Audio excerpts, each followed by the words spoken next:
Mas eu já fiz um vídeo como se faz corante, mas eu fiz com o roxo, né? Que eu já tirei aqui, né? E agora eu vou fazer com verde.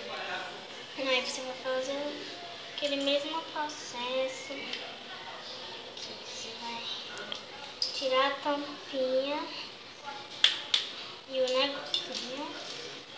Aí você vai tirar. Como é o nome mesmo disso? Espuma de dentro do plástico. Do plástico. Aí o plástico você joga fora. Oh, gente. Olha. Aí você Volta. vai misturando. Soltei, gente. Melominha.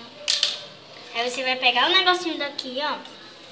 Vai misturar. Aí você vai tirando a cor. Agora esse copo aqui é da minha avó, então eu não vou deixar, não deixa muito não, né? Aí você vai, né, coisar. E olha, fica a cor muito bonita. Esse corante vai ser meu. E o corante vai ser do meu amigo. Aquele que me pediu pra fazer porque Primo! agora ele é muito chato, sei disso.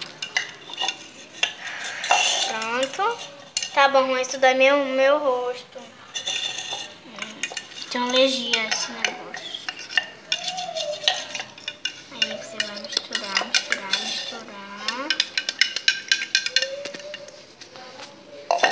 Pronto. E tchau, gente. Obrigada pelo vídeo.